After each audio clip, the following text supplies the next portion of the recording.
টাৰ্গেটত ঠিকাদাৰ সৰকাৰেৰ ৰাজকোষ টনকিয়াল কৰাৰ নতুন কৌশল পঞ্জীয়ন মাচুল দেখি হতভম্ব ঠিকাদাৰ সন্থা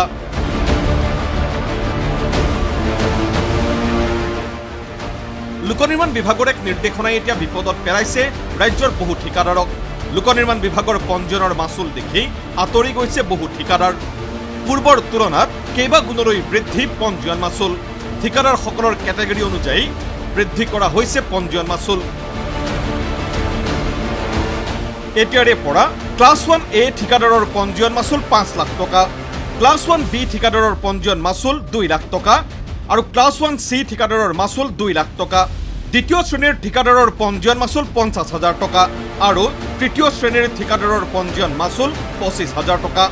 এইদৰেই মাচুল বৃদ্ধি কৰাত এতিয়া বিপদত পৰিছে সকলো ঠিকাদাৰ তাৰোপৰি এই পঞ্জীয়ন মাচুল লোকনিৰ্মাণ বিভাগে ঘূৰাই নিদিয়ে কোনো ঠিকাদাৰক যিটো পূৰ্বতে আছিল ৰিফাণ্ডেবল এই সমস্যাক লৈ এতিয়া চিন্তিত হৈছে ঠিকাদাৰ সন্থা মুখ্যতঃ নবীকৰণ আৰু বিষয়টোৱে আমাৰ এতিয়া সমস্যা হিচাপে সেই বিষয়ে আলোচনা কৰিবলৈ আমি আজি একগোট হৈছোঁ তেখেতক আমি এখন আবেদন জনাব লাগে যাতে এইখন যাতে কাৰ্যকৰী নকৰে কাৰণ এইখন আবেদনেৰে আমাৰ ঠিকাদাৰসকলৰ ওপৰত যিটো বোজা নতুনকৈ জাপি দিব বিচাৰিছে এই বোজাটো আমাৰ কাৰণে আচলতে বহন কৰাটো সম্ভৱ নহ'ব আমাৰ পঞ্জীয়ন 3 বছৰৰ কাৰণে এটা আমি নিৰ্দিষ্ট পৰিমাণৰ ধন জমা দিব লাগিব আগতে এইটো ৰিফাণ্ডেবল আছিল এতিয়া ৰিফাণ্ডেবল নহ'ব আকৌ পৰৱৰ্তী 3 বছৰত আমি আকৌ নতুনকৈ সমপৰ্যায়ত ধন জমা দিব লাগিব এইটো আমাৰ কাৰণে সম্ভৱপৰ নহয় উল্লেখ্য 2018 চন পৰ্যন্ত ঠিকাদাৰসকলৰ বাবে পঞ্জীয়ন মাচুলসমূহ আছিল এনেধৰণৰ ক্লাছ 1A ঠিকাদাৰৰ 15,000 টকা ক্লাছ 1B ঠিকাদাৰৰ পঞ্জীয়ন মাচুল 10,000 টকা আৰু ক্লাছ 1C ঠিকাদাৰৰ পঞ্জীয়ন মাচুল আছিল 5,000 টকা একেদৰে সেকেন্ড ক্লাছ ঠিকাদাৰৰ পঞ্জীয়ন মাচুল 2,000 টকা আৰু তৃতীয় শ্ৰেণীৰ ঠিকাদাৰৰ মাচুল আছিল 500 টকা তাৰোপৰি সকলো ঠিকাদাৰক নিৰ্দিষ্ট সময় অনুসৰি ঘূৰাই দিয়া হৈছিল পঞ্জীয়ন মাচুলসমূহ আমাৰ আগৰ কথাটো আছিলে 2018 চনৰ আগলৈকে এটা পুৰণি পদ্ধতিত চলি আছিলে পুৰণি পদ্ধতি বহুত পুৰণি আছিল চাগে 1977 চনৰ পৰা এইটো চলি আছে সেইটো আছিলে প্ৰথম শ্ৰেণী ক শাখা ক ঠিকাদাৰৰ কাৰণে 15,000 পঞ্জীয়ন মাচুল প্ৰথম শ্ৰেণী খৰ বাবে 10,000 প্ৰথম শ্ৰেণী গড় বাবে 5,000 দ্বিতীয় শ্ৰেণীৰ বাবে 2,000 আৰু তৃতীয় শ্ৰেণীৰ বাবে 500 টকা সেইটো আছিলে চলি আছিলে সেইটো 2018 চনত সেইটো এই গোটেই টকাটো কিন্তু ৰিফাণ্ডেবল আছিল চৰকাৰৰ এনে সিদ্ধান্তৰ বাবে বুধবাৰে একত্ৰিত হ'ল ঠিকাদাৰ সন্থা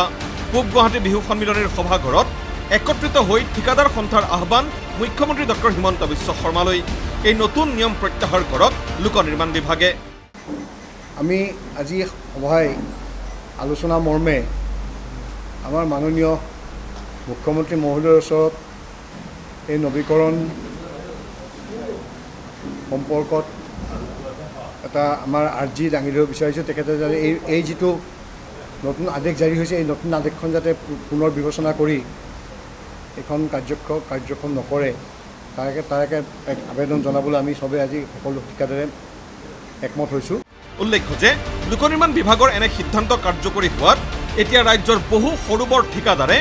ঠিকাদাৰী বৃত্তিৰ পৰা আঁতৰি অহাৰ অভিযোগ তুলিছে ঠিকাদাৰ সন্থাই আৰু শেষত আমাৰ বৰ্তমান ঠিকাদাৰটো ইয়াৰ পৰা বহুত আঁতৰি যাবই লাগিব এই পেছাৰ পৰা আঁতৰি যাব লাগিব আৰু ভৱিষ্যতলৈও আমাৰ নতুন ঠিকাদাৰ হ'বলৈ নতুন প্ৰজন্ম আহিবলৈ যে আমাৰ অসমীয়া মানুহে পাৰিব সেইটো বৰ সন্দেহৰ বিষয় আমাৰ কাৰণে এতিয়া ভিডিঅ' জাৰ্নেলিষ্ট অমিত সেনৰ সৈতে বিৰুৎপল খেঞ্চুৱাৰ ৰিপৰ্ট ND24